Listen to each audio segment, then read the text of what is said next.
안녕하세요. 사연 읽어주는 남예입니다. 오늘도 와주셔서 감사드리며 오늘의 사연 시작하겠습니다. 안녕하세요. 예로부터 금묵자흑이라는 말이 있었죠. 먹을 가까이 하면 자신도 모르게 까매진다는 그 옛말을 톡톡히 겪은 30대 여자입니다. 저는 참 복이 많은 사람이었습니다. 어렸을 때부터 딱히 모자란 것도 넘칠 것도 없이 순탄하게 자랐거든요. 어릴 때야 그런 환경들이 당연하다고 생각했지만 어른이 되고 나니 저를 모자람 없이 키워주신 부모님이 얼마나 열심히 노력하셨는지 알겠더라고요.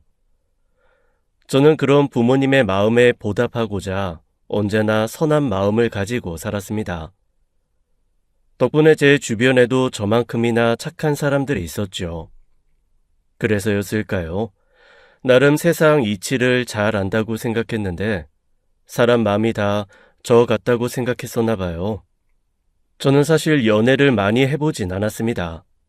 연애보다는 친구들과 노는 것이 더 재밌었고 회사에 취직한 뒤로는 제 커리어를 발전시키는 것이 제 인생에서 가장 중요한 가치였으니까요. 그런 저를 언제나 답답하게 지켜보는 선배가 하나 있었어요. 좋은 시절 이렇게 혼자 보낼 거야? 연애라도 좀 해. 선배, 저 지금 회사 일 엄청 바빠요. 연애는 무슨 연애? 다음 달에 승진시험 붙어야 대리 돼요. 그러지 말고 소개팅 한번 안 해볼래? 괜찮아요. 제가 괜찮다는데도 선배는 거듭 한 번만 나가보라며 정말 저와 잘 맞는 사람일 것 같다고 소개팅을 강하게 추진하였습니다. 이 선배와는 대학 때 동아리에서 만난 사이였는데요. 신입생이었던 터라 동아리에 잘 적응하지 못했던 저를 잘 이끌어 주었던 선배였습니다. 이 선배는 워낙 외향적이라 주변에 항상 사람들이 바글바글 했거든요. 덕분에 저도 그 틈바구니에서 대학 친구들을 사귀는 것에 수월했었죠. 그래서였을까요? 저는 이 선배의 말이면 어쩐지 거절하기가 어려웠습니다.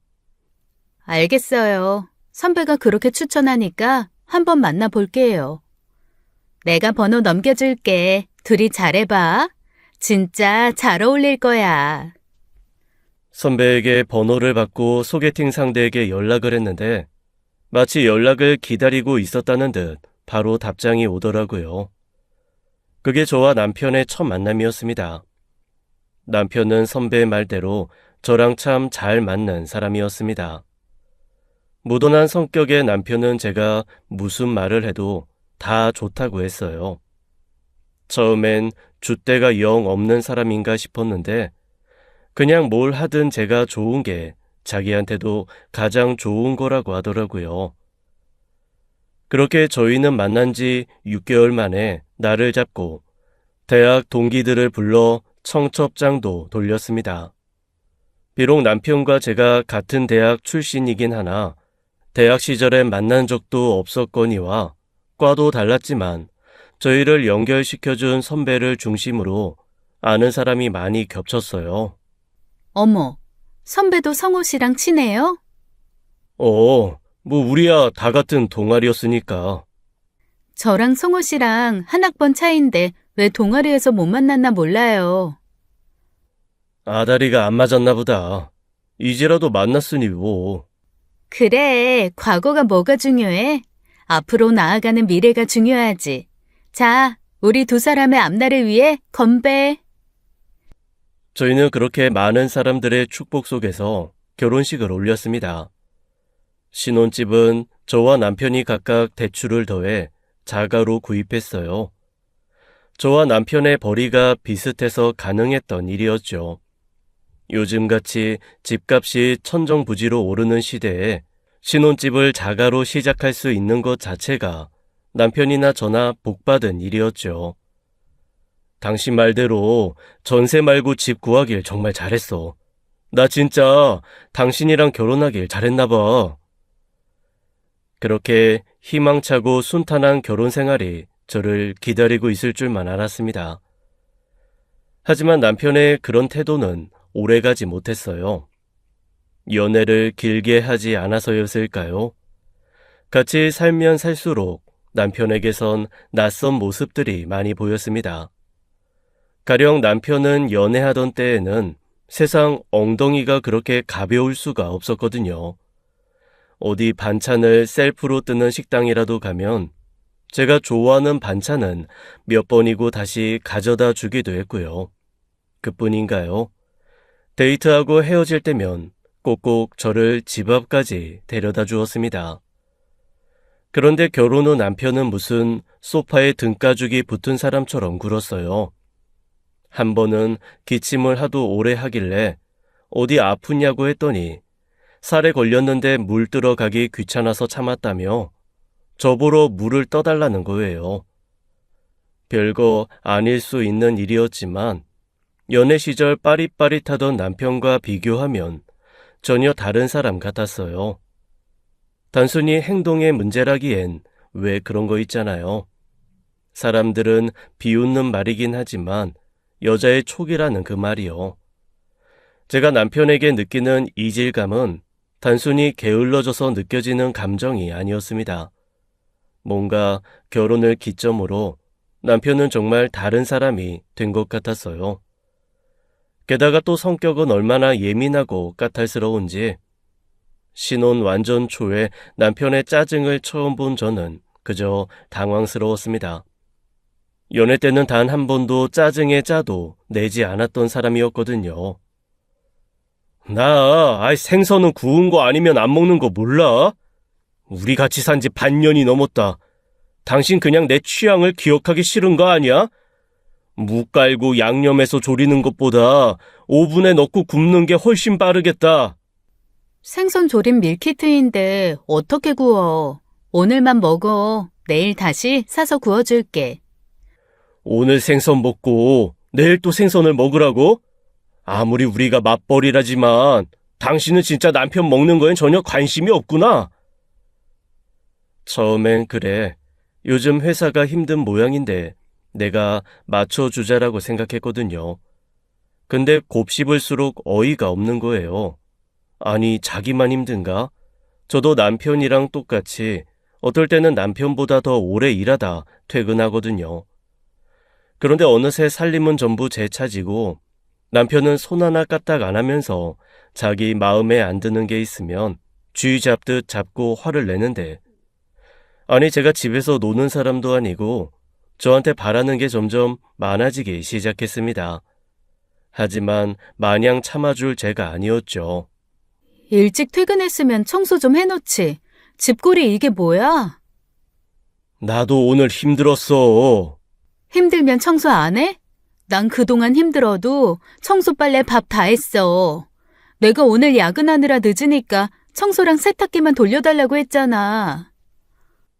진짜 귀찮게 하네. 뭐? 지금 뭐라고 했어? 남편은 저의 물음에 움찔하더니 더 대답하면 싸울 것 같았는지 방으로 쏙 들어가 버리더라고요. 저는 대충 거실에 널브러진 짐만 정리하고 로봇 청소기를 돌렸습니다. 그리고 씻고 나오는데 내가 지금 뭐하나 싶더라고요. 행복해지려고 결혼을 했는데 결혼한 이후로 제대로 웃어본 적은 있나 하는 생각이 들었어요. 분명 남편과 결혼을 얘기할 때는 내 앞에 있는 미래가 반짝반짝 찬란하기만 할 줄 알았는데 말이죠. 물론 결혼은 환상이 아니라 일상이고 생활이라는 것 잘 알고 있지만 역시 가장 큰 문제는 남편이었습니다. 연애할 때처럼만 굴었으면 아마 우린 지금 단 한 번도 싸우지 않았을 수도 있어요.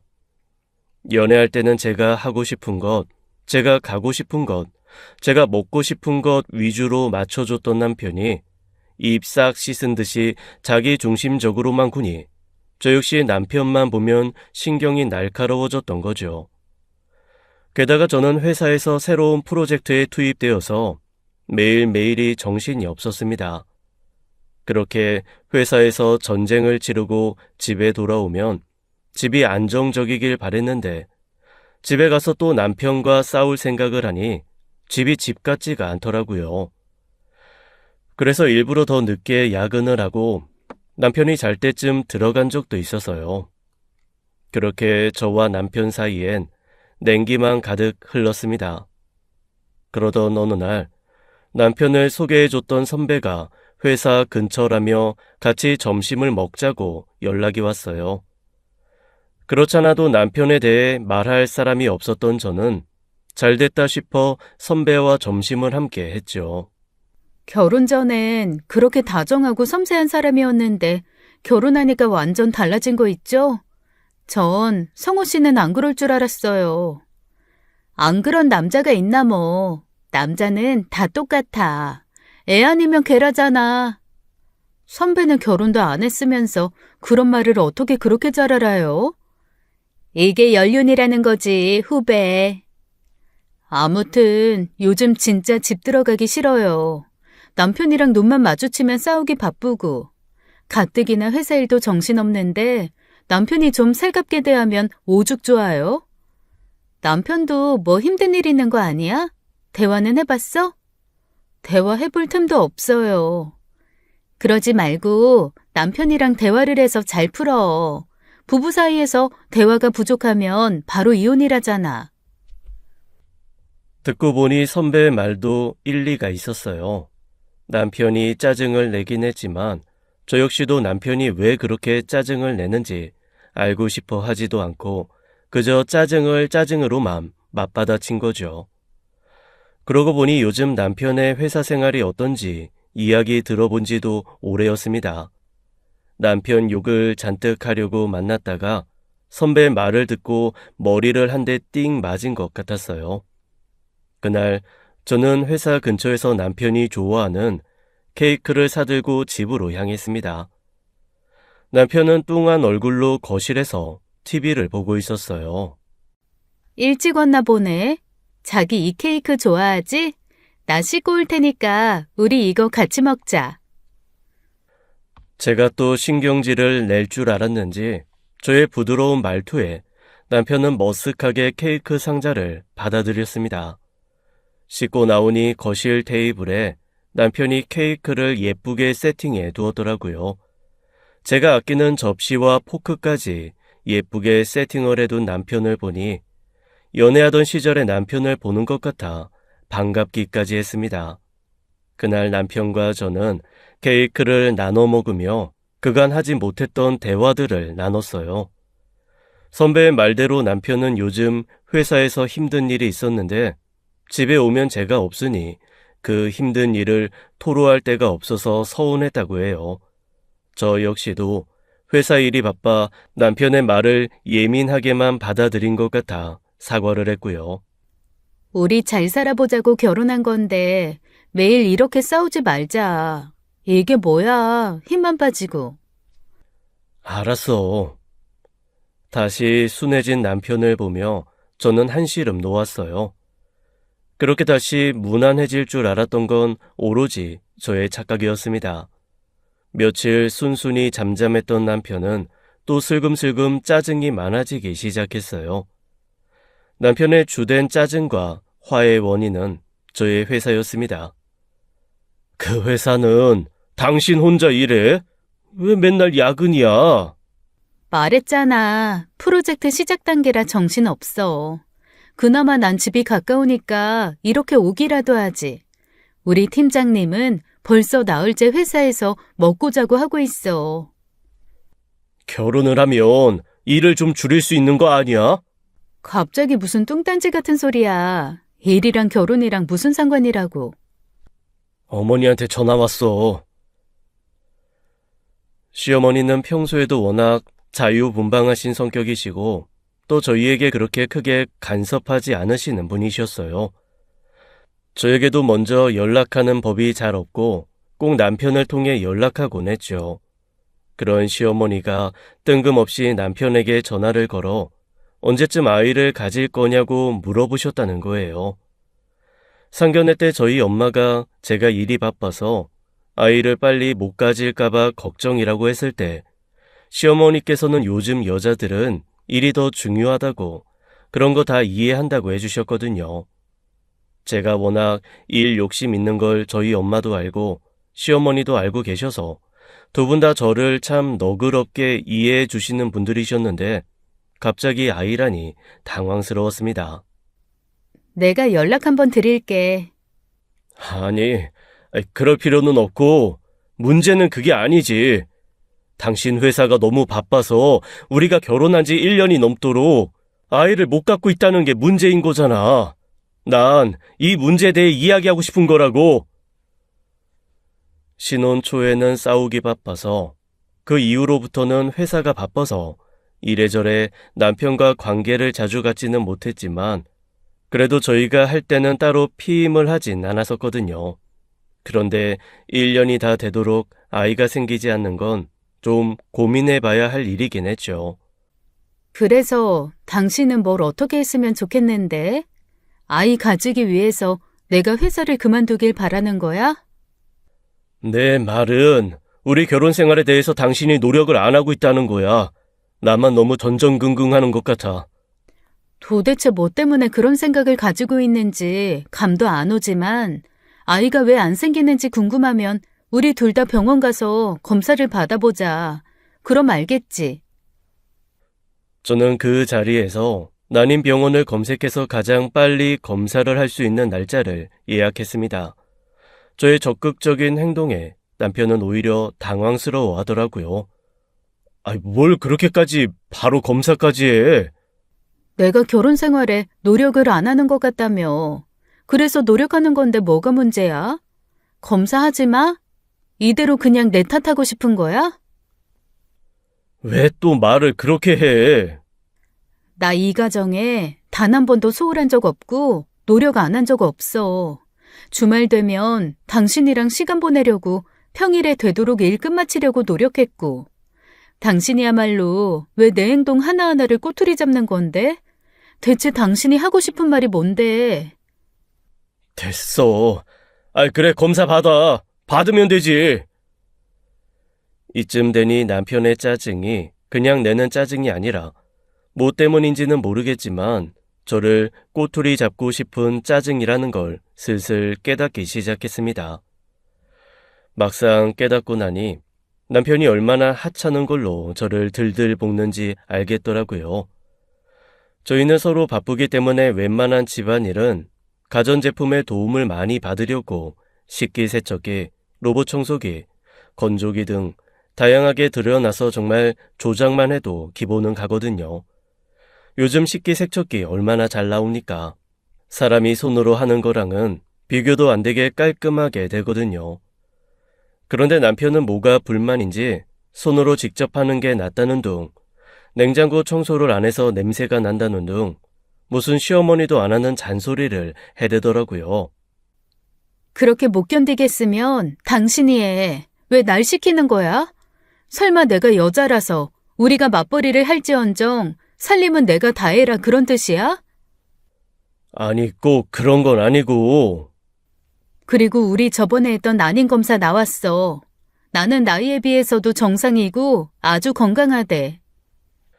때마침 검사지를 받아봤던 터라 저는 검사 결과가 나온 서류 봉투를 남편에게 건넸습니다. 문제는 남편에게 있었어요. 남편의 정자 수가 평균보다 훨씬 적어서 다른 부부보다 확률이 더 낮은 거였더라고요. 그래놓고 뭐 저한테 가정의 소홀하니 어쩌니 기가 막혔죠. 당신 논리대로라면 당신 때문에 우리가 아이 안 생기는 거니까 당신이 우리 가정에 소홀한 거네. 그치? 남편은 저의 따지는 말에 아무 대꾸도 못했어요. 누군 꼬투리 못 잡아서 안 잡는 줄 아는지. 수치상으로 명백하게 잘잘못이 가려진 서류를 남편은 휙 낚아채서는 서랍 깊숙한 곳에 넣어두었어요.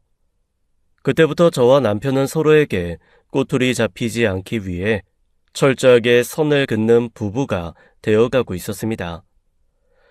저는 사실 난임의 책임이 본인이라고 나왔으니 한동안 잠잠하겠거니 생각했거든요. 그런데 불똥은 전혀 다른 데로 튀었습니다. 어느 날 회사에 출근을 하니 팀장님이 저를 회의실로 불렀어요. 무슨 일 있으세요? 그게 아이, 내가 이 말을 하는 게 맞는지 모르겠는데 말이야. 내 말 오해하지 말고 들어줘. 무슨 일인데 그래요? 어제 자료 찾을 거 있어서 너한테 9시쯤 전화를 했는데, 네 남편이 받더라고. 너 씻는 중이라면서. 그런데 내 목소리를 듣더니 내가 그 일 많이 시키는 팀장이냐고 다짜고짜 화를 내는 거야. 남편이 선배한테 화를 냈다고요? 그래서 요즘 회사가 많이 바빠서 신혼 제대로 못 보내고 계시냐 농담처럼 말했더니 남이사 신혼을 제대로 보내든 말든 무슨 상관이냐면서. 너 남편 원래 그렇게 다혈질이야? 예전에 청첩장 주면서 받았을 때는 안 그랬던 것 같은데. 팀장 선배의 말을 듣자 한숨이 절로 나왔어요. 남편의 이야기를 다른 사람에게서 듣는 게 이렇게 쪽팔릴 일인 줄 몰랐습니다.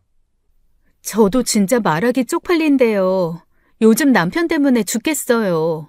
연애할 땐 안 그랬거든요. 너무 묻어나고 순해서 이 사람은 화라는 걸 모르는 사람인가 했는데, 와, 결혼하니까 완전 180도 달라졌어요. 결혼한 지 얼마 되지도 않았는데 짜증 한 번 안 내던 사람이 화를 팍 내더라니까요. 서운하고 화나고 쪽팔리고 서러운 마음이 갑자기 팍 터져버렸습니다. 저는 팀장님 앞에서 이런 모습을 보이게 된 게 너무 미안하고 창피해서 눈물이 펑펑 쏟아졌어요. 팀장님은 제가 실컷 울고 나올 수 있게 배려해 주었습니다. 회사에서 만난 사람도 이렇게 날 배려해 주는데 나를 사랑해서 나와 평생을 살겠다고 결혼까지 한 남자는 왜 이렇게 날 배려하지 못하는지 또 한 번 슬퍼지는 순간이었어요. 하지만 그건 그거고 이건 이거죠. 아내 회사 사람한테 전화해서 화내는 미친 남편이 세상에 어딨답니까? 저는 집으로 돌아오자마자 남편에게 따졌습니다. 어제 팀장님한테 전화 왔었다며? 왜 얘기 안 했어? 내 핸드폰 목록에도 없던데. 설마 통화 기록 삭제했어? 왜? 그 자식이 그새 쪼르르 가서 일렀어? 뭐? 그 자식? 팀장님이 왜 당신 그 자식인데? 나 그동안 많이 참았어. 그래, 당신 회사 건축회사니까 주위에 남자 많겠지. 알아, 인정해. 근데 당신 프로젝트 팀에 팀장이랑 당신 단둘뿐이라며. 그럼 매일 야근하는 것도 그 팀장 자식이랑 단둘이 했다는 거잖아. 이런 얘기 듣고 너 화 안 내면 그게 남편이야? 일이잖아. 그거에 화를 내는 게 이상한 거지. 그러는 당신은? 당신 회사에 여직원들 많은데 내가 언제 뭐라고 한 적 있어? 내가 오늘 당신 때문에 얼마나 쪽팔렸는 줄 알아? 뭐? 쪽팔려? 너 남편한테 그게 할 소리냐? 그날 남편과 저는 그간 싸웠던 건 싸운 것도 아니라는 듯이 아주 큰 싸움을 했습니다. 남편은 그 뒤로 서재에서 잠을 자고 저는 굳이 안방에서 자란 말도 하지 않았죠. 그렇게 크게 싸우고 나니 집도 들어가기 싫더라고요. 가면 또 알게 모르게 남편을 신경 쓰고 있는 것도 너무 싫었어요. 그래서 일부러 늦게까지 야근하고 새벽에 잠깐 들러 씻고 다시 일찍 출근하기로 했어요. 그렇게 남편과 대면대면해지던 어느 날이었습니다. 남편과의 싸움 이후 우연인지 회사에서 프로젝트 팀에 인원을 충원해 주었어요. 팀장님과 부팀장인 저, 그리고 직원 2명과 함께 야근 때 먹을 밥을 사러 나가던 참이었는데요. 그런데 회사 로비에 저희 남편이 떡하니 앉아있는 것 아니겠어요? 저는 너무 황당하고 놀라서 들고 있던 지갑까지 떨어뜨렸습니다. 여기서 뭐해? 당신 기다렸지. 집에 같이 가려고. 결혼 후부터는 회사에 찾아와 절 기다려본 적도 없던 남편이었어요. 갑자기 나타난 남편에 당황한 건 팀장님과 팀원들도 마찬가지였습니다. 저는 우선 팀원들과 팀장님을 먼저 보내고 남편과 이야기를 하려는데 남편이 갑자기 팀장님의 손목을 덥석 잡았어요. 뭐 하는 거야? 우리 할 말 있지 않나요? 네? 무슨 할 말이 있으시죠? 팀장님의 말에 남편은 기가 막히다는 듯 헛웃음을 쳤어요. 저는 다급하게 남편의 손을 떼내려고 했지만 그럴수록 남편은 더욱더 세게 팀장님의 손목을 쥐었습니다. 언제까지 숨기실 겁니까? 에? 내가 둘이 그렇고 그런 사이인 줄 모를 것 같아? 미쳤어? 왜 그래? 선배, 빨리 가요. 말 들을 것도 없어요. 그냥 가요. 아니, 나봐. 나도 할 말은 해야겠어. 지난번 전화 통화도 그렇고 지금도 그렇고 너무 무례하신 것 아닌가요? 제가 혜진 씨와 무슨 사이라고 그러시는 거예요? 저 결혼할 여자도 있고 혜진 씨와는 그냥 회사 선후배 사이입니다. 그동안 아끼는 후배 남편이어서 참았는데 이제 더 이상은 못 참겠네요. 못 참는 건 나거든. 결혼도 할 양반이 왜 남의 마누라를 집에 안 보내? 야근도 하루 이틀이지. 나도 회사 다니는 사람입니다. 매일 철야를 하는 게 말이 됩니까? 예? 제발! 쪽팔리니까 그만 좀 하라고! 구석에서 지켜보던 팀원들도 분위기가 심상치 않으니 말리러 달려왔어요. 팀장님은 화가 머리끝까지 난 상태고 이 모든 일을 저지른 남편은 뭐가 그리 당당한지 얼굴을 당당하게 들고 있더라고요. 그렇게 엉망이 되어버린 그날은 결국 제대로 일도 하지 못하고 다들 퇴근을 해야만 했습니다. 다행히 직원들이 소문은 내지 않았지만 저는 너무 쪽팔려서 회사를 다닐 수가 없더라고요. 회사 로비에 있는 카페에서 팀장님과 면담을 통해 사직 의사를 밝혔습니다. 하지만 팀장님은 제 사직서를 받아주지 않으셨어요. 정신 똑바로 차려.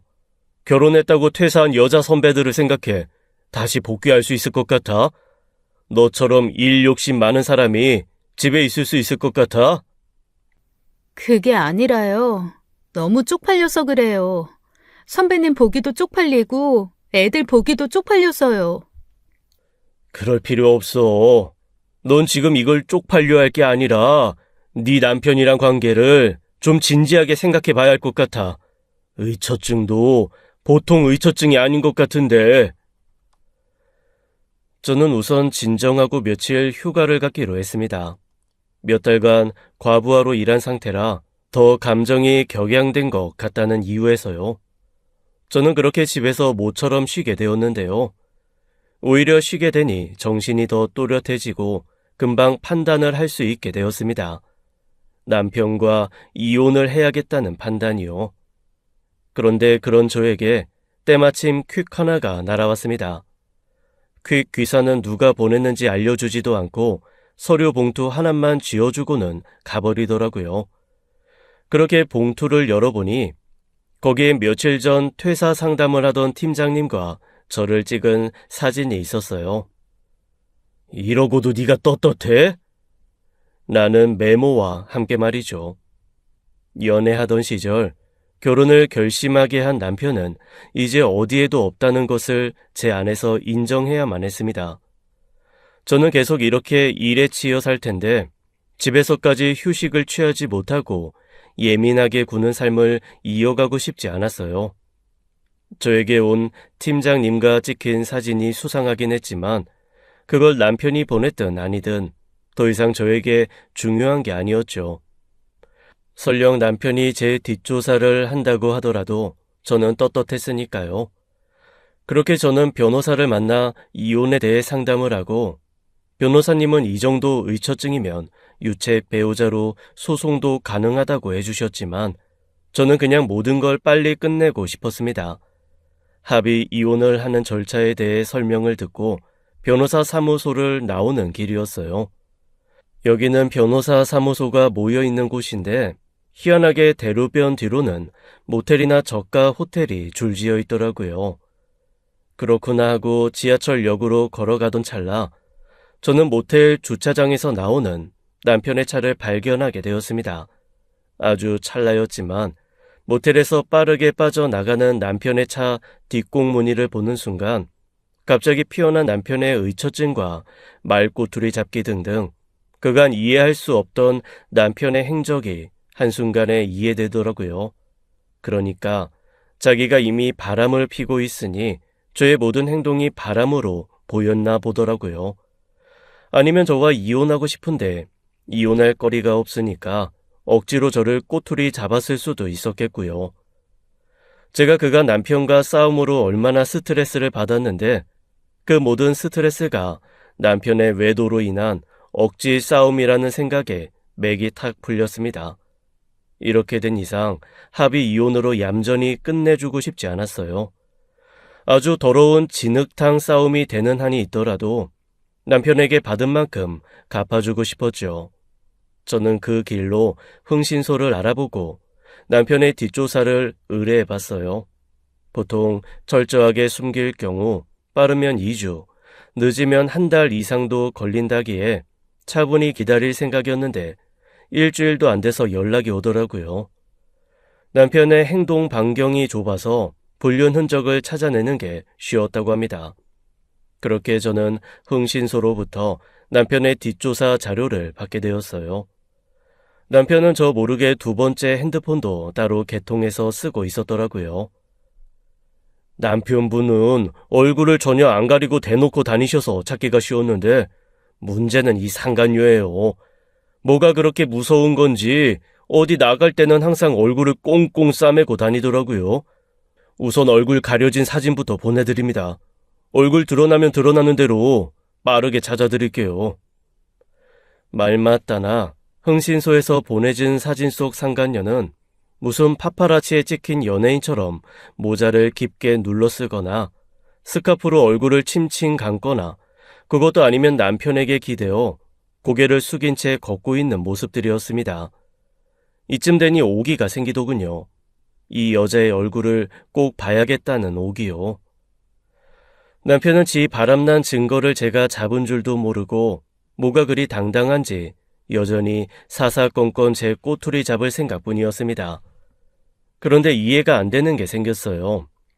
내가 싫고 바람피는 여자가 있으면 이혼하면 그만 아닙니까? 재산이야 반씩 나눠 가지면 그만인 거고요. 도대체 뭐가 무서워서 자기가 먼저 이혼하자는 소리를 못하고 있는 건지 궁금했습니다. 그렇다고 대놓고 너 왜 이혼하자는 소리를 안 하냐 라고 물을 순 없으니 그저 알 수 있는 때가 오겠거니 하고 참고 또 참았습니다. 남편은 저희 회사에서 깽판 쳤던 일을 마치 없는 일처럼 굴었어요. 그 일에 대해 사과나 변명은 들어보지도 못했죠. 저는 더 이상 묻지 않았고요. 말해봐야 또 싸움만 날 것 같아서요. 그러던 어느 날이었어요. 모처럼 시어머님께 전화가 오더라고요. 남편은 얼굴만 봐도 부하가 치밀어 오르지만 시어머님은 저에게 잘못한 것이 없으니 우선은 상냥하게 전화를 받았습니다. 너 회사 근처에 볼 일이 있어서 왔다가 오랜만에 우리 며느리랑 밥 한 끼 하고 싶어서. 너 바쁘면 상관없고 무리는 하지 마. 아니에요. 어차피 저도 점심 먹어야 하는데 같이 드세요, 어머니. 시어머니는 수도권 너머 지방에 살고 계셨는데 다니던 교회 목사님의 병문안 때문에 서울에 오신 거라고 하셨어요. 오랜만에 보니 주책맞게 반가운 마음 반, 당장이라도 남편의 모든 일을 꼰지르고 싶은 마음 반이었습니다. 어머님은 그런 제 마음을 알기라도 하듯이 저를 따뜻하게 대해주셨어요. 왜 이렇게 살이 빠졌어? 일이 많이 힘드니? 새로 들어가는 일이 있는데 신경 쓸 게 많아서요. 어머님은 더 고와지셨어요. 아유, 그런 말 말어. 누가 듣고 비웃을까 겁난다. 성호는 잘해줘? 속 썩이진 않고? 시어머니의 따뜻한 말을 듣는데 하마터면 눈물이 왈칵 날 뻔했습니다. 이 모든 마음고생을 견디고 있는 제가 너무 안쓰럽고 훗날 아들의 이혼 소식을 알게 될 어머니가 너무 안쓰러워서요. 그러다 문득 남편이 시어머니가 아이를 재촉하신다는 말이 생각나서 운을 띄었습니다. 아, 어머니, 저희 아이 안 생기는 것 때문에 걱정 많이 하셨다는 말 들었어요. 노력은 하는데 그게 저희 뜻대로 잘 안 되네요. 내가?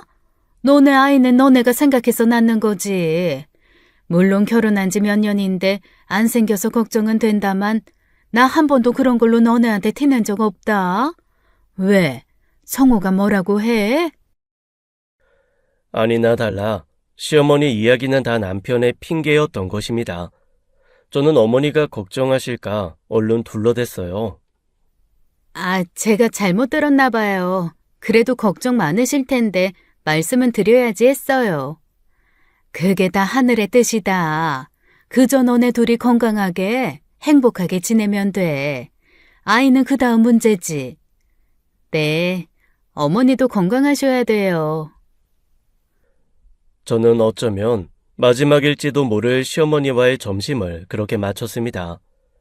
시어머니를 만나고 나서 한동안 마음이 싱숭생숭하더라고요.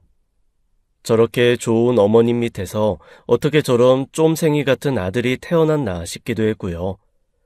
그런 생각을 하던 중 흥신소에서 흥분된 목소리로 전화가 왔습니다. 아이, 사모님, 드디어 찾아냈어요. 아, 이거 힘들었습니다. 남편분 행동 반경이 좁은 게 힌트였어요. 지금 사진이랑 신상 보낼 테니까 아는 분인지 확인해 보세요. 흥신소는 무슨 월드컵 골 넣은 걸 본 사람 마냥 흥분한 목소리인데 기분이 마냥 좋지는 않더라고요. 나는 이혼을 한 해 만에 하고 의뢰를 한 건데 싶어서 말이죠. 그리고 흥신소에서 보내온 사진을 본 저는 너무 놀라서 하마터면 소리를 지를 뻔했어요. 흥신소가 찍어온 남편이 모텔에서 나오는 사진에 함께 찍힌 상간녀는 다름 아닌 저와 남편을 소개팅 시켜준 대학 선배 언니였습니다. 심지어 저는 몰랐는데 이 선배와 남편이 지금 같은 회사를 다니고 있었더라고요. 저와 제 팀장님을 의심했던 이유가 바로 이거였습니다. 지가 회사에서 바람을 피고 있으니 저도 그런 줄 알았던 거죠. 그즈음 저는 대학 때 친하게 지내던 동기에게 스카웃 제의를 받았습니다. 팀장님은 괜찮다고 했지만 사실 회사에 계속 남아있는 게 창피하기도 하고 너무 민폐인 것 같아서 고민 중이긴 했거든요. 만나서 이야기를 들어보니 연봉도 올라가고 직급도 올라가고 저에게 여러모로 좋은 조건이었습니다. 솔직히 말할게. 원래 다른 사람이 오기로 했는데 그 사람이 회사에서 문제를 일으켜서 입사가 취소됐어. 무슨 문제가 있길래 입사까지 취소돼? 회사 내에서 불륜 저질렀대. 요즘 왜 오피스 와이프니 오피스 허즈밴드니 그런 거 많잖아. 동기의 말을 듣는데 심장이 철렁하더라고요. 불륜이 흔하다더니 정말 다들 여기저기서 바람을 피고 있었구나 싶은 마음도 있었지만 남편이 저희 회사에 와서 친 깽판 생각이 나서 말이에요. 네가 솔직하게 말하니까 나도 솔직하게 말할게. 나 이직하려던 이유가 따로 있어. 무슨 일 있어? 좀 된 일이긴 한데 남편이 팀장님이랑 내 사이를 의심해서 회사에서 깽판을 친 적이 있었거든. 네 남편이면 성우가? 우리 그때 프로젝트 진행하면서 야근 진짜 오래 하긴 했거든. 어느 날 다짜고짜 회사 로비에서 기다리고 있다가 우리 팀 보는 앞에서 팀장님한테 깽판을. 아, 내가 그때 생각하면 지금도 얼굴이 화끈거려. 팀장님은 괜찮다고 하는데 계속 회사에 눌러있기도 너무 창피하고. 근데 이전 사람이 사내 불륜으로 입사 취소됐다고 하니까 내 마음이 좀 신경 쓰이네. 팀장님이랑 불륜이었어, 너도? 아니, 나는 아니지. 난 절대 아니야. 나는 하늘에 맹세하고 땅에 맹세해. 진짜 아니야.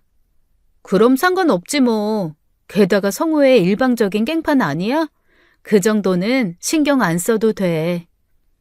그래도 될까? 네가 괜찮다면 나는 면접 한번 보고 싶어. 알겠어. 이거 내 명함이니까 이력서랑 포트폴리오 정리해서 보내주면 내가 인사팀에 넘길게. 근데 성우가 그러는 건 좀 의외다. 걔 되게 쑥기 없는 편 아니었나? 몰라. 아저씨가 돼서 변했나 보지. 나 사실 요즘 너무 힘들어서 이혼하고 싶은데 그것도 뜻대로 잘 안 되고 이래저래 힘들다. 저도 모르게 털어놓은 푸념에 친구는 뜻밖의 이야기를 꺼냈습니다. 사실 너랑 성우랑 결혼한다고 했을 때 놀란 사람들 되게 많았어. 너는 워낙 연애에 관심도 없었고 또 성우는 워낙 CC를 오래 했잖아. 학교 사람이랑 오래 사귀었어? 누구랑? 저의 물음에 동기는 어쩐지 아차 싶어 하더라고요. 말을 얼버무리는 걸 제가 붙잡고 재차 물어보니 동기가 난처한 기색으로 어렵게 말을 꺼냈어요. 보경 선배랑 엄청 오래 사귀었어. 보경 선배가 성우 군대도 기다려주고 너는 과가 달라서 몰랐겠지만 나는 복수 전공해서 여기저기 아는 사람이 많았잖아. 엄청 유명했어. 보경 선배가 워낙 센 타입이니. 그런데 신입생 남자 하나 꼬셔가지고 이리저리 휘두르고 산다는 소문 많이 돌아다녔지. 보경 선배는 저와 남편을 소개팅 시켜준 지금 남편과 같은 회사에서 불륜을 저지르고 있는 바로 그 선배였습니다. 저는 너무 놀라고 당황스러워서 머리가 깨질 듯이 아파졌어요. 그러니까 자기랑 사귀었던 남자를 후배에게 소개시켜줘서 결혼까지 시켰다고요.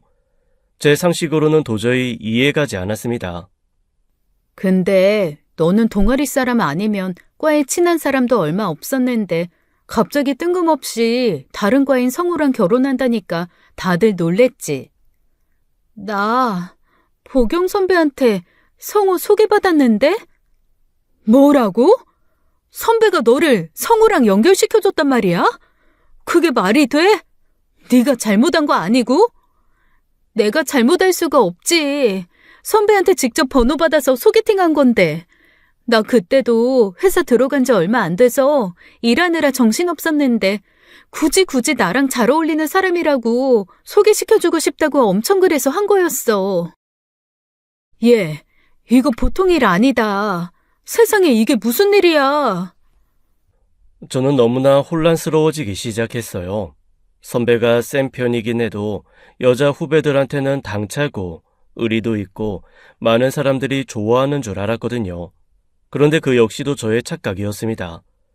사실 동기를 포함해 다른 여자 동기들은 선배가 남자 후배와 여자 후배를 너무 차별해서 거리를 두고 있던 사람이 꽤 있더라고요. 내가 알기론 성우 졸업 논문도 그 선배가 써줬을걸? 성우 취직하면 바로 결혼할 거라고 엄청 입 털고 다녔어. 근데 갑자기 뜬금없이 네가 성우랑 결혼한다니까 성우랑 같은 과 애들은 엄청 놀랬지.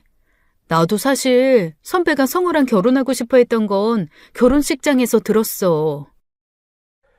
내가 인생의 가장 중요한 행사를 치르는 날에도 내 뒤에서는 이런 끔찍한 이야기가 나돌고 있었다고 생각하니 너무 소름이 끼쳤어요. 나 사실 지금 이혼 준비 중이라 흥신소에서 성우 뒷조사하고 있거든. 근데 이미 보경 선배랑 그렇고 그런 사이더라. 뭐? 진짜 말도 안 돼. 그 선배 그럴 줄 알았지만 진짜 쓰레기다. 안 되겠다. 나도 더 알아볼게.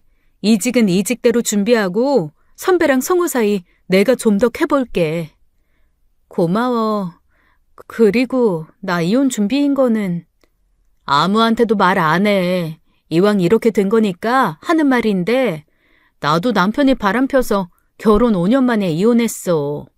네 마음 나 너무 잘 이해할 수 있어. 걱정하지 마. 비밀 꼭 지킬게. 친구의 말에 저는 그간 마음고생했던 게 생각나서 울컥 눈물이 쏟아졌습니다. 주책맞게 친구 앞에서 한참을 울었어요. 하지만 운다고 일이 해결되진 않죠. 저는 친구 말대로 이직 준비는 이직 준비대로 하고 이혼 준비는 또 따로 철저하게 시작했습니다. 저의 퇴사를 거듭 말리던 팀장님 역시 저의 속사정을 전부 털어놓으니 더 이상 잡지 않으시더라고요. 그래, 네 뜻 알겠어. 그동안 많이 힘들었겠다. 나 아는 변호사 있으니까 혹시 도움 필요하면 말해. 언제든 도와줄게. 사실 너 결혼하고 나서부터 항상 전전긍긍하면서 사는 거 볼 때마다 마음이 안 좋았어. 이 일 잘 해결되기 바랄게. 늘 저만 보면 꼬투리를 잡고 윽박을 지르던 남편을 상대하다 이렇게 저를 챙겨주는 사람들을 만나면 눈물부터 흘렀습니다. 그만큼 제 마음이 약해졌단 뜻이겠죠. 그렇게 저는 퇴사와 인수인계를 준비하던 중 친구에게서 연락이 왔습니다. 야, 그 인간들 아주 소문이 개차반이더라. 동기에게서 들은 이야기는 충격 그 자체였습니다. 사실 선배는 집안 환경이 그리 좋은 편은 아니었어요. 저는 자세히는 몰랐지만 거의 소녀 가장급이었다고 하네요. 대학 때부터 생활비 대출이니 money 잔뜩 받아서 다 집에 가져다 줘야 했대요.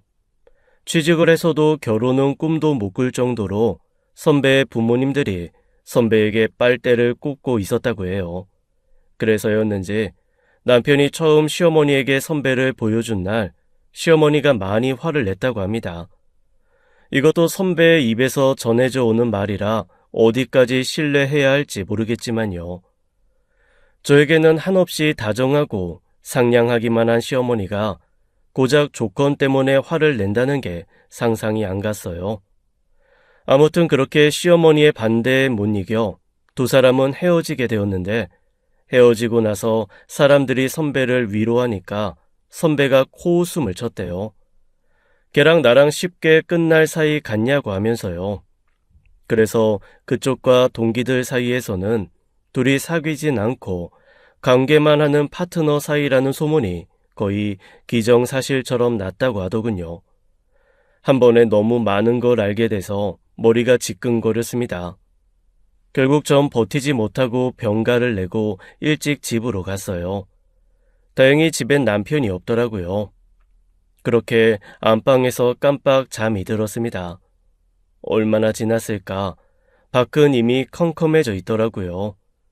일어나려는데 거실에서 남편의 통화 소리가 들렸습니다. 남편은 제가 집에 들어온 줄도 모르고 통화를 하는 것 같았어요. 저는 최대한 인기척을 내지 않고 녹음기를 켠 채로 남편의 통화에 집중했습니다. 제가 우리 사이를 어떻게 알아? 걘 자기 사는 거 바빠서 나한테 관심 없다니까. 흥신소 같은 소리. 아이 쟤는 순진해서 흥신소가 뭐하는 데인 줄도 모를걸. 아 이상한 소리 좀 그만해. 요즘 진짜 왜 그래? 누나 나한테 집착하는 거 그거 병이야. 아내가 회사 그만두면 우리 아이 가질 거야. 이혼? 우리가 이혼을 왜 해? 누나랑 내가 잠 좀 잤다고 이혼하면 세상에 이혼 안 할 부부가 어딨어? 우리가 진짜 다시 사귄 것도 아니고 자꾸 그런 소리 할 거면 끊어. 남편의 말을 들어보면 남편은 선배를 아주 귀찮아하는 것 같았습니다. 남편이 거칠게 전화를 끊고 그 뒤로도 몇 차례 전화벨이 울렸지만 남편은 끝내받지 않았습니다. 사귀는 건 아니고 잠만 자? 그게 더 최악 아닙니까? 저는 흥신소에서 받은 증거들, 동기에게서 들었던 소문들, 그리고 방금 남편의 전화 녹음까지 모든 증거를 가지고 변호사와 거듭 상담을 하였습니다.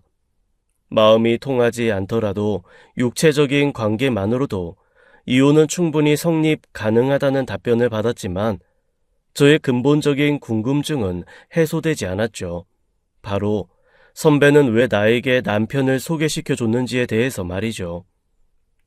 자기랑 사귀던 남자를, 아직도 좋아하고 있던 남자를 후배에게 소개시켜준 그 심정이 너무 궁금했습니다. 제가 원래 궁금한 건 못 참거든요. 그래서 정말 진지하게 선배를 만나서 물어볼까 하던 찰나에 마치 제 마음을 알고 있다는 듯이 선배에게서 연락이 왔습니다. 만나자는 말에 저는 이유도 묻지 않고 단번에 그러자고 했습니다.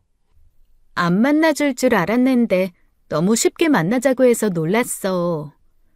제가 선배를 안 만날 이유가 있나요? 나한테 물어보면 될걸. 굳이 흥신소까지 붙여서 뒷조사를 하길래 나랑 만나기 싫은 줄 알았지. 선배의 비꼼에 저는 그저 황당하기만 했습니다. 제가 선배 뒷조사를 왜 하겠습니까? 제 남편 상간녀 잡으려고 흥신소 붙였는데 그 상간녀가 본인인 거지. 전 선배가 진짜 똑똑한 사람인 줄 알았는데 정말 멍청하시네요. 뭐? 제가 선배 뒷조사를 왜 해요? 저 선배한테 관심도 없어요. 그냥 제 남편이 바람피는 것 같길래 이혼할 때 증거로 쓰려고 흥신소 의뢰한 거예요. 근데 거기에 멍청하게 걸려든 상간녀가 선배인 것 뿐이지. 둘이 그렇고 그런 사이라는 걸 제가 무슨 수로 알겠어요? 저의 말에 선배는 얼굴이 시뻘개지기 시작했어요. 제가 진작 둘의 사이를 눈치채고 있는 줄 알았나 봅니다. 세상 그 어떤 사람이 소개시켜준 사람이 상간녀란 생각을 하겠어요? 제가 오늘 여기 나온 건 선배 상간녀랍시고 머리채 잡으려고도 아니고 사과 받으려는 것도 아니고 그냥 정말 너무 궁금해서 나온 거예요. 그렇게 제 남편이 좋으면 반대를 하든 말든 같이 살면 되지. 왜 저한테 소개팅을 시켜준 거예요? 당연한 거 아니야? 난 성호가 나랑 모르는 여자랑 평생 같이 사는 게 싫었으니까. 게다가 넌 내 말 잘 들었잖아. 평생 니들 옆에서 너네 어떻게 사는지 지켜보려고 그랬어. 선배의 대답은 징그럽기 그지없는 말이었어요. 저도 모르게 인상을 구기자 선배는 저의 표정이 기폭제가 되었는지 점점 격양된 목소리로 말했습니다. 성호는 원래 내 거였어. 걔가 대학교 입학 처음 했을 때부터 내가 데리고 모든 걸 가르쳤다고. 걔 음식 취향, 좋아하는 노래, 관계할 때 좋아하는 습관들까지 전부 다 내가 만든 거라고. 근데 고작 내가 집안 좀 안 좋다고 걔를 가질 수 없다는 게 말이 되니? 선배가 뭔가 오해가 있으셨겠죠. 저희 시어머니 정말 좋은 분이에요. 만약 시어머니가 선배를 정말 반대했었다면 그건 다른 이유가 있을 거예요. 그래, 양쪽 부모님 다 살아계시고 대학 다니면서 알바 한 번 안 해본 네가 뭘 알겠니? 너 내가 방학 때 알바하던 레스토랑에 동기들 우르르 끌고 와서 밥 먹은 적 있지? 내가 그날 얼마나 비참했는지 알아? 나보다 후배인 애들은 연말에 레스토랑 와서 하하호호 웃으면서 먹고 노는데 나만 쎄빠지게 서빙하고 돈 벌어야 하는 현실을 네가 알긴 알아? 선배는 15년도 더 된 이야기를 하며 눈에 눈물이 그렁그렁 맺히기 시작했어요. 누가 보면 제가 상간녀고 선배가 본처인 꼴이 되어버렸습니다. 게다가 선배가 말했던 그날 저도 똑똑히 기억하고 있습니다. 선배가 아르바이트하는 레스토랑에서 단체 예약이 잡혔다가 갑자기 취소가 되는 탓에 말단 아르바이트생인 선배가 죄 없이 혼나고 있다길래 제가 동기들을 다 모아서 대신 예약된 메뉴들을 팔아준 날이었거든요. 대학생 치고 비싼 메뉴들이어서 친구들과 더치페이를 할 때 제가 더 많은 돈을 냈던 것도 기억합니다. 제 딴에는 선배를 도와주겠다고 한 행동이었는데 그게 그렇게 거슬렸나 봅니다. 선배가 힘들게 살고 제가 편하게 살아서 제 남편이랑 바람을 폈다고요? 말 같지도 않은 소리 하지 마세요. 내가 참을 수 없었던 건 성우는 내 거였는데 걘 내 말만 들었는데 결혼하고 나니까 너 말만 듣고 너만 믿더라? 내가 뭐라 하든 너랑 반대되는 말을 하면 걔는 단 한 번도 내 말을 들어주지 않았어. 이럴 줄 알았으면 다른 애랑 소개팅 시켜주는 거였는데. 근데 너는 일 바쁘다는 핑계로 성우 늘 혼자 뒀잖아. 걔가 얼마나 외로워했는지 알아? 도대체 내 남편이 외롭든 말든 선배가 뭔 상관이냐고요. 됐어요.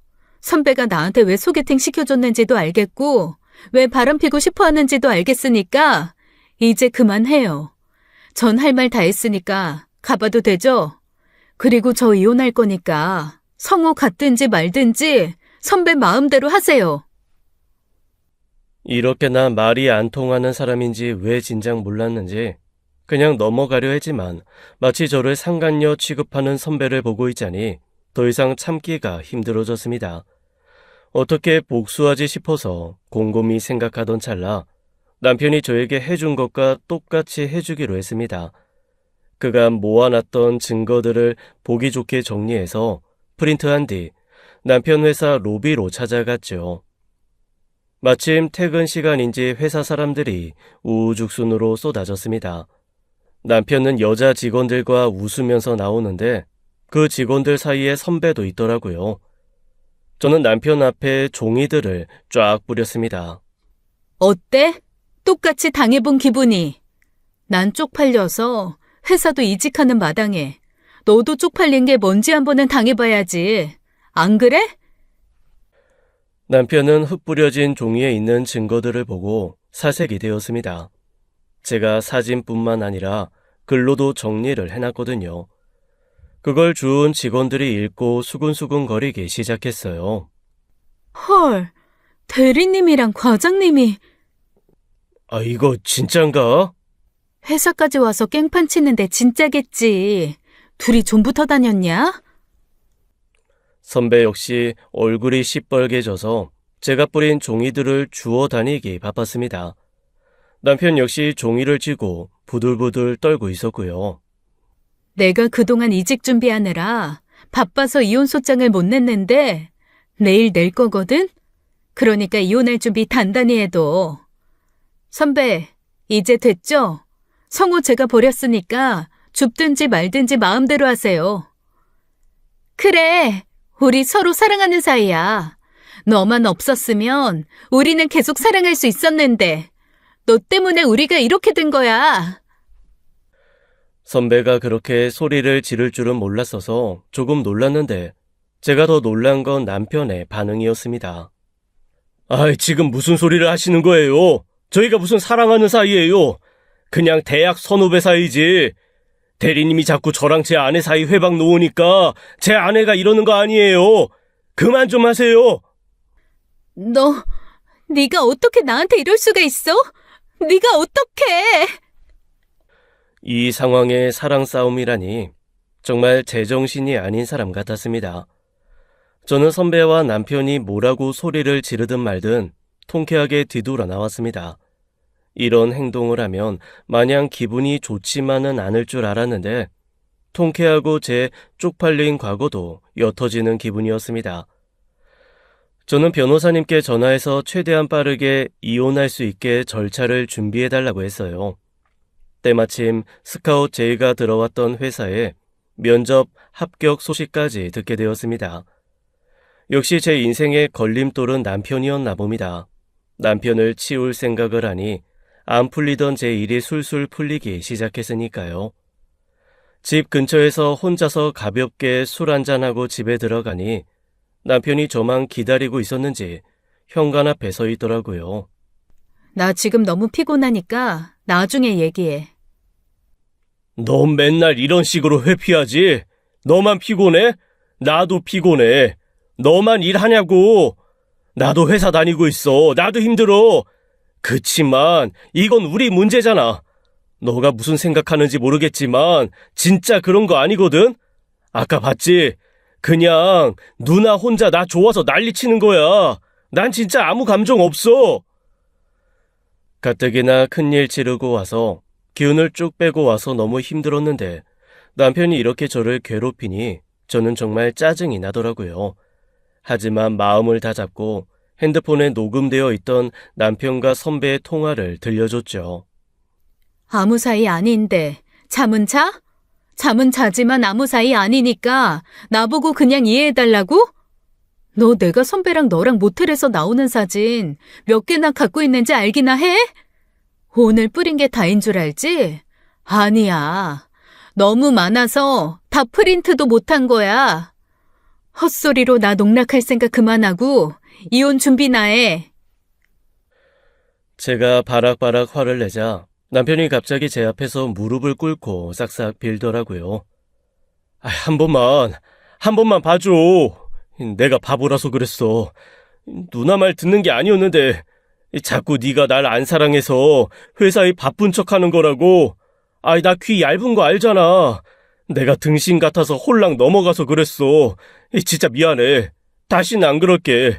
나 당신밖에 없어, 진짜야. 제 앞에서 한 번만 봐달라고 싹싹 비는 남편이 그저 한심스럽게만 보였습니다. 그냥 내가 빠져줄 테니까 둘이 행복하게 살아. 무슨 소리야? 우리 아이 갖기로 했잖아, 어? 당신 이직하고 일 좀 줄어들면 우리 아이 갖자. 나 운동도 열심히 하고 몸 관리 열심히 해서 좋은 아빠 될게. 그니까 선배랑 좋은 부모 되시라고요.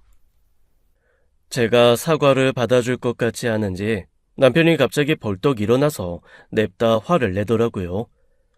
그 누나는 개뿔도 없는데 그 누나랑 같이 살아서 뭐해? 당신이나 되니까 우리 둘이 돈 합쳐서 이 정도 집에 사는 거지.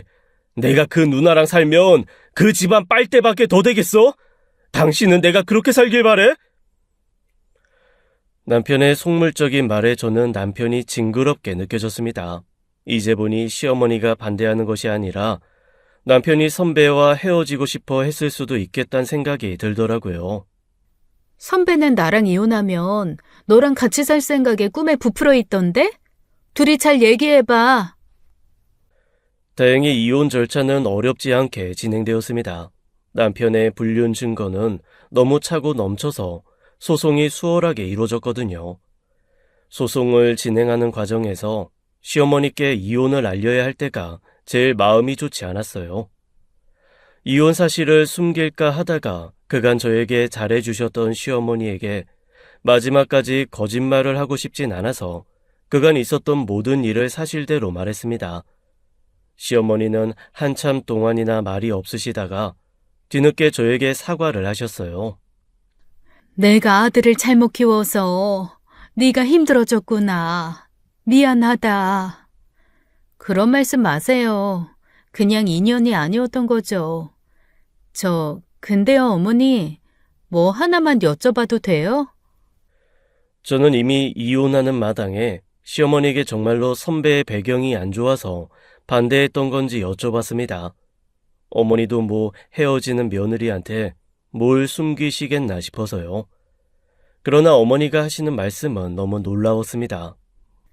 나도 그 아이 기억난다. 성호가 학교에서 자길 너무 쫓아다니는 여자애가 있는데 나보고 좀 말려달라고 해서 그건 성인들끼리 해야지. 무슨 엄마가 그런 걸 하니 하고 말았었는데 아마 성호가 내가 반대해서 안 된다고 둘러댔던 모양이야. 나는 사람 됨됨이만 보지 그 사람 배경은 아무 상관없어. 내가 널 좋아했던 것도 네가 배경이 좋아서가 아니라 너라는 사람이 좋아서였어. 그렇게 말씀해 주셔서 감사해요, 어머니. 아프지 말고 건강하세요. 그러니까 남편은 선배를 이용해 먹을 대로 이용해 먹다가 결혼할 즈음이 되니 선배의 배경이 마음에 들지 않아 엄마를 핑계로 헤어졌던 겁니다. 그걸 철석같이 믿은 선배는 저에게 열등감을 느끼게 된 거였고요. 이 모든 게 남편의 농간 때문이었다고 생각하니 저도 불쌍하고 선배도 불쌍해지더라고요. 저는 집을 위자료로 받고 깔끔하게 이혼을 마쳤습니다. 무사히 이직에도 성공했고요. 듣자하니 남편은 쪽팔려서 회사를 그만뒀지만 그때 그 깽판이 소문이 나서 이직에 어려움을 겪는다는 소문이 들렸습니다. 선배는 꿋꿋하게 회사를 다니고 있지만 그 회사에서 거의 왕따나 다름없다는 소문도 함께요. 그냥 저는 모든 것을 훌훌 털어버리고 새 삶을 시작하기로 결심했습니다. 이전처럼 제 일을 최우선으로 삼으며 혼자의 삶을 즐기는 삶을 살아보려 합니다. 저의 사연을 들어주신 여러분 모두 감사합니다. 지금까지 사연 읽어주는 남녀였습니다. 끝까지 함께 해주신 여러분 감사드리며 저희는 다음 사연으로 돌아올게요. 감사합니다.